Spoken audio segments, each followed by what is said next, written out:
सुष्मिता अपनी जेठानी शांति के साथ रहती थी। दिखाने को दोनों देवरानी जेठानी एक दूसरे से बहुत प्यार करती थी, लेकिन देवरानी जेठानी के बीच की लड़ाई उन दोनों के अलावा अगर कोई जानता था तो वो थे उनके पति। उन दोनों में हमेशा ही लड़ाई होती रहती थी, कभी खाने को लेकर तो कभी कपड़े को लेकर। ऐसे ही एक दिन सुष्मिता का पति वरुण अपनी पत्नी और अपनी भाभी शांति से कहता है, सुष्मिता भाभी और भैया, मैं सोच रहा था कि इस घर में एक नौकर रख लेते हैं, क्योंकि इस बड़े से घर में मेरी भाभी माँ और मेरी प्यारी पत्नी के अलावा और कोई नहीं रहता।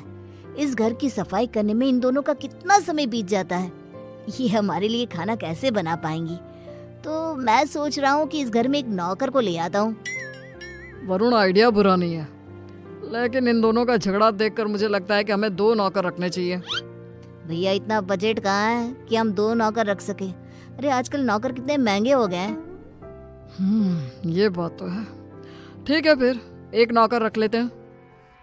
हाँ, इस घर में नौकर ले आओ, लेकिन 1 नहीं 2, क्योंकि जो नौकर मेरा काम करेगा, मैं नहीं चाहती कि वही नौकर मेरी जेठानी का भी नौकर बनकर रहे। हाँ, मैं भी नहीं चाहती कि मेरा नौकर तेरा काम करे। हाँ, तो कह दीजिए ना जेठ जी को कि आपके लिए भी नौकर ले आए वो। हाँ, मेरा पति मेरे लिए नौकर तो ले ही आएगा ना, क्यों नहीं लाएगा। इस तरह दोनों के बीच एक बार फिर से झगड़ा हो जाता है। ये देख वरुण और विक्रम उन दोनों की लड़ाई में ना पड़ते हुए अपने अपने काम पर निकल जाते हैं, और काम पर जाते जाते दोनों भाई आपस में एक दूसरे से बात करते हैं। भैया, अगर यही हाल रहा तो हम लोगों को कभी भी खाना समय पर नहीं मिलने वाला। हाँ, तुम सही कह रहे हो वरुण, इसलिए आज शाम को ही हमें एक नौकर का बंदोबस्त करना होगा। इस तरह विक्रम और वरुण अपने काम पर चले जाते हैं, तो वहीं दूसरी तरफ सुष्मिता और शांति की बहस होती रहती है। वो दोनों अपनी बहस में इतनी मगन हो जाती हैं कि उन दोनों को पता ही नहीं चलता कि कब समय बीत चुका है। ऐसे ही शाम हो जाती है, और शाम के वक्त जब डोरबेल बजती है, सुष्मिता दरवाजा खोलती है। उसके सामने वरुण और विक्रम के साथ एक नौकर दिखता है। उस नौकर को देखकर सुष्मिता वरुण से कहती है, अरे वाह वरुण जी, आप तो आज सुबह नौकर की बात कर रहे थे, और देखो शाम को आप नौकर भी ले आए अपने साथ। पति हो तो ऐसा, वरना ना हो। सुष्मिता की बातें सुनकर शांति का गुस्सा 7वें आसमान पर पहुंच जाता है, जिसके बाद वो अपने पति के ऊपर चिल्लाते हुए कहती है, अजी आप क्यों नहीं लेकर आए? आपको दिखाई नहीं देता मैं कितनी थक जाती हूँ? अरे भाग्यवान, इस नौकर को मैं और वरुण हम दोनों ही लाए हैं। श्याम लाल किसी एक की चाकरी नहीं करेगा, बल्कि वो पूरे घर की सेवा करेगा। हाँ भैया, बिल्कुल ठीक कह रहे हैं। श्यामलाल, किचन ऊपर है, जाकर खाना बना दो। ठीक है साहब। श्यामलाल किचन में जा ही रहा था कि तभी शांति उसे रोकते हुए कहती है, अरे श्यामलाल, पहले तुम मेरा और विक्रम जी का खाना बना देना। इन दोनों को क्या है, इन दोनों का आराम से बनाते रहना, क्योंकि ये लेट नाइट्स होते हैं। ठीक है मैम साहब। अरे ऐसे कैसे? श्यामलाल, पहले तुम मेरा खाना बनाओगे। बेचारा श्यामलाल उन दोनों की बात में फंस जाता है। वो सर पर हाथ रखकर बैठ जाता है, क्योंकि उसे समझ में ही नहीं आ रहा था कि पहले किसका खाना बनाया जाए। ये देख अब विक्रम श्यामलाल का समय फिक्स कर देता है, और अपने समय अनुसार श्यामलाल अपना काम करता है। कुछ दिन तो घर में शांति का माहौल बना रहता है, लेकिन एक दिन श्यामलाल कपड़े धोने के लिए सुष्मिता के पास जाता है और उसे कहता है, बेन साहब, कपड़े धोने के लिए हैं तो आप मुझे दे दीजिए, मैं अभी आपके कपड़े धो देता हूँ। उसकी बात सुनकर शांति आती है और उसके ऊपर चिल्लाते हुए कहती है, श्यामलाल, तुम पहले मेरे कपड़े धोगे। अगर तुमने मेरे कपड़े नहीं धोए तो मैं तुम्हें नौकरी से निकाल दूंगी। जी, नाम तो आपका शांति है, लेकिन आपके अंदर ना शांति नहीं है बिल्कुल भी। अरे इस समय वो मेरे कपड़े धोएगा। हाँ, श्यामलाल उन दोनों की बातें सुनकर फिर से एक बार फंस जाता है। दुखी होते हुए कहता है, मैम साहब, आप दोनों ही मुझे अपने कपड़े दे दीजिए, मैं एक साथ कपड़े धो दूंगा। नहीं, हमारे कपड़े एक साथ नहीं धुलेंगे। नहीं, हमारे कपड़े एक साथ नहीं धुलेंगे। उनकी बात सुनकर श्यामलाल बेचारा एक बार फिर कंफ्यूज हो जाता है, और वहां से मुंह लटकाए नीचे किचन में जाकर काम करने लगता है। ऐसे ही समय बीतने लगता है, और एक दिन श्यामलाल शांति के कमरे में कुर्सी पर खड़ा होकर पंखे को रगड़ रगड़ के साफ कर रहा था। ये देख सुष्मिता नौकर के ऊपर चिल्लाते हुए कहती है, श्यामलाल, तुमने आज तक इस तरह से मेरे कमरे की सफाई तो नहीं करी। अरे ऐसी कौन सी मेहरबानी करी है जेठानी जी, जो तुम उनके कमरे की इतने अच्छे से सफाई कर रहे हो। श्यामलाल कुछ बोलता तभी शांति आ जाती है और सुष्मिता को जवाब देते हुए कहती है, देवरानी जी, आप कुछ नहीं बोल सकती क्योंकि अभी आपके कमरे की सफाई का समय नहीं आया है, तो आप मेरे कमरे में आकर अपना लेक्चर मत दो श्यामलाल को। सुष्मिता मुंह बनाते हुए वहां से अपने कमरे में चली जाती है।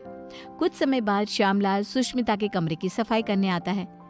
सुष्मिता श्यामलाल से अपने दरवाजे को भी घिसवाती है और अपने शीशे को भी चमकवाती है। कभी अपने कमरे के फर्श को अच्छे से रगड़वाती है और इस तरह श्यामलाल पूरी तरह से फंस जाता है। उसे समझ में ही नहीं आ रहा था कि इन दोनों को कैसे संभाला जाए, लेकिन वो बेचारा करता भी क्या, मजबूर था। ऐसे ही एक दिन श्यामलाल बाजार से सब्जियां लेने जा रहा था, तभी वो खुद से कहता है, क्यों ना मैं एक ही समय पर दोनों मेम साहब की सब्जियां ले आऊं और दोनों को अलग अलग समय पर दिखा दूंगा कि मैं अलग समय पर यही सब्जियां लेकर आया हूँ। यही ठीक रहेगा। इस तरह श्यामलाल सब्जियों को लेकर आ जाता है, लेकिन जैसे ही वो घर में घुसता है वैसे ही उसके सामने सुष्मिता और शांति खड़ी होती है। ये देख श्यामलाल के पसीने छूट जाते हैं। ये देखकर सुष्मिता कहती है, क्यों श्यामलाल, तुम्हारे पसीने क्यों छूट रहे हैं? तुमने कोई गलत काम किया है क्या? श्यामलाल, मैंने कितनी बार मना किया था कि इसके काम के साथ मेरा काम नहीं करना, लेकिन तुमने फिर से वही किया ना जो तुम्हें नहीं करना था। इस तरह दोनों अब श्यामलाल को खरी खोटी सुनाने लगती है और इतना सुनने के बाद कोई नौकर उनके घर में काम कर ले, ऐसा तो हो ही नहीं सकता। इसलिए श्यामलाल ने जवाब देते हुए उन दोनों से कहा, मेम साहब माफ करना, लेकिन मैं आपके घर में और काम नहीं कर सकता क्योंकि एक ही काम दो बार करना बड़ा ही मुश्किल हो जाता है। अरे तो क्या तुम उसके पैसे नहीं ले रहे हो? उसकी ये बात सुनकर बेचारा श्यामलाल चुप हो जाता है और ना चाहते हुए भी उन दोनों का काम करना पड़ता है। अलग अलग समय पर एक ही काम 2 बार करता हुआ खुद को देख वो बहुत परेशान होता रहता है। परेशान होकर विक्रम और वरुण के पास जाता है और कहता है, साहब मैं और काम नहीं कर सकता, यहाँ एक ही काम 2 बार करना पड़ता है। अरे एक काम अगर कोई 2 बार करेगा तो परेशानी हो जाएगा ना, इसलिए मैंने अब ठान लिया है कि इतने कम पैसों में मैं नहीं काम करने वाला। अगर आपको काम करवाना है तो आप किसी दूसरे नौकर को ढूंढ लो। मैं तो यही सलाह देना चाहूंगा कि आप दोनों अपनी अपनी पत्नियों के लिए अलग अलग नौकर रखना, वरना उस बेचारे का भी मेरे जैसा ही हाल हो जाएगा। इतना कहकर श्यामलाल उनकी नौकरी उनको ही सौंप कर चला जाता है। इस तरह बेचारे वरुण और विक्रम परेशान हो जाते हैं। कुछ समय बाद उन दोनों की पत्नियां हॉल में आती है और अपने पतियों से कहती है, अरे श्यामलाल कहाँ है? अरे श्यामलाल कहाँ है? दोनों भाई एक दूसरे की तरफ देखते हैं और कहते हैं, वो काम छोड़कर चला गया। तुम दोनों ने उसके नाक में दम कर रखा था। अच्छा, तो हम लोगों ने उसके नाक में दम कर रखा था तो तुमने उसको निकाल दिया ना, तो अब इस घर का काम तुम लोग ही करोगे। हाँ, मेरी देवरानी बिल्कुल सही कह रही है, अब इस पूरे घर का काम तुम लोगों को ही करना होगा। इतना कहकर दोनों देवरानी जिठानी चली जाती हैं। अब बेचारे वरुण और विक्रम दोनों को ही घर का काम करना पड़ता है। घर की सफाई, कपड़े धोते, बर्तन धोते और खाना बनाने के बाद बेचारे दोनों ऑफिस जाते।